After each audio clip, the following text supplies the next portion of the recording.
What if I told you that 20 minutes a day could change your life forever? Well, first of all, I want all of you to imagine this. Imagine you have a key in your hand that has magical powers.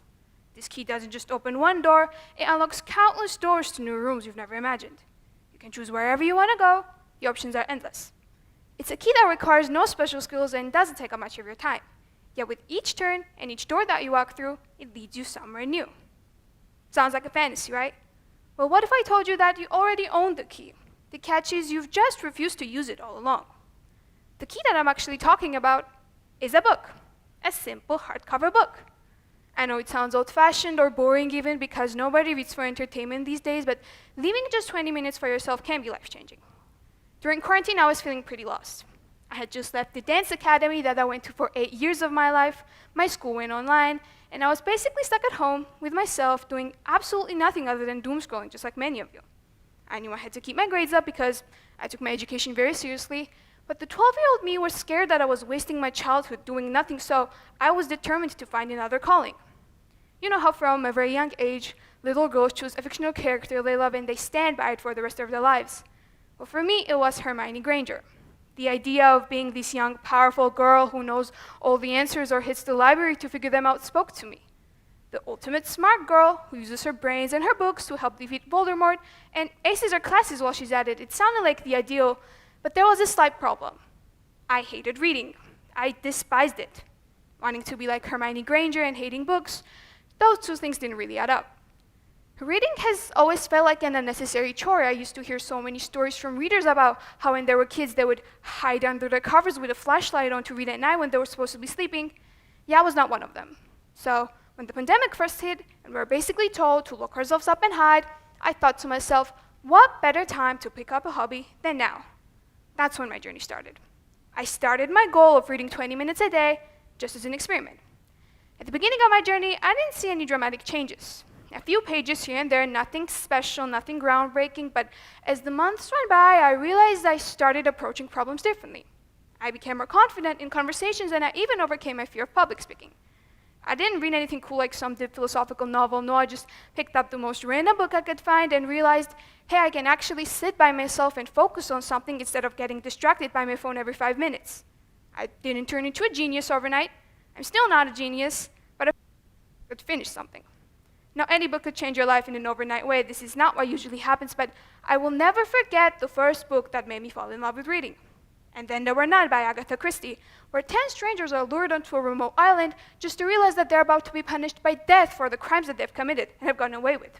Who is this person behind this grand plan? Who has the right to decide what justice is? I can talk about this book for hours, but that's a topic for another day. After finding the genre that I enjoyed, I completely forgot about the 20-minute rule. Whenever I sat down to complete my daily challenge, I put my timer on to 20 minutes, but when the annoying ringing started, I found myself turning it off, tossing it to the side, and continuing to read for hours without taking a break. Those 20 minutes was enough to create a healthy habit. If you're still unsure, let's break it down. If you read for 20 minutes a day, that's about 10 to 15 pages depending on the book.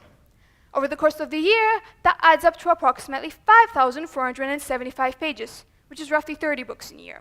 Enough to drastically expand your knowledge and even transform your way of thinking. You've probably heard the saying, every book you read is a new person you become. Well, think about it. If every book you read is a new person you become, you're not just reading words, you're absorbing lives and ideas that shape you into someone bigger than before. Why does all this matter? It matters because knowledge compounds. Every book you read connects to the last, forming a network of understanding. The more you read, the more patterns you start to see in the world. You start recognizing ideas before they're even spoken, predicting outcomes, and making connections that others may miss. I know now you might be thinking, this all sounds great, but reading really, out of every single hobby there is, reading is the one that changes lives. You might even think that I sound like a strict parent scolding you, trying to guilt trip you into picking up a book, but trust me, I was skeptical too. Before this, I always thought that I could just watch a movie instead, but here's the thing. How many times have you been watching a movie with a friend and they kept whispering in your ear how the book was way better than the movie? You know, those insufferable people who make you want to turn the whole thing off or just scream at their face. Well, I hate to break it to you, but they're usually right. Books give you the full experience. They allow you to see a story unfold exactly as your mind envisions it, not how a director decides it should be filmed. Movies give you someone else's imagination, while books let you use your own. And to be honest, I've lived most of my life in my imagination. I've always been an observer, not in a shy or silent way, but in a present way. I notice things, the way someone's eyes shift when they're lying, or how someone's voices change when they're about to cry, and maybe that's why I was so drawn to books, not just for the stories, but for the people inside of them. Books gave me characters to observe, to compare myself to, and to learn from. I started asking myself deeper questions, and that curiosity, that need to understand, is what makes them so personal, because once you read a story, the characters don't exist just inside of the fictional world, but they never leave you. I became more confident. It gives me the confidence that tells me you know who you are, and you don't have to prove anything to anyone else. One of the best feelings in the world, finishing a book. There's something incredibly satisfying about flipping that last page and realizing you've just absorbed an entire world of knowledge or a breathtaking story. But of course, this isn't just a momentary satisfaction. The habit of reading creates a sense of structure in your life. It gives you something to look forward to. A quiet time of self-improvement that keeps you grounded. You start to notice how put together your life feels, more organized thoughts, clearer communication, better decision-making. It's like a puzzle finally coming together. Besides the skills and confidence books have given me, the most valuable thing I've gained is the community that comes with it. When you read, you unlock an entire world of conversations you wouldn't have had otherwise.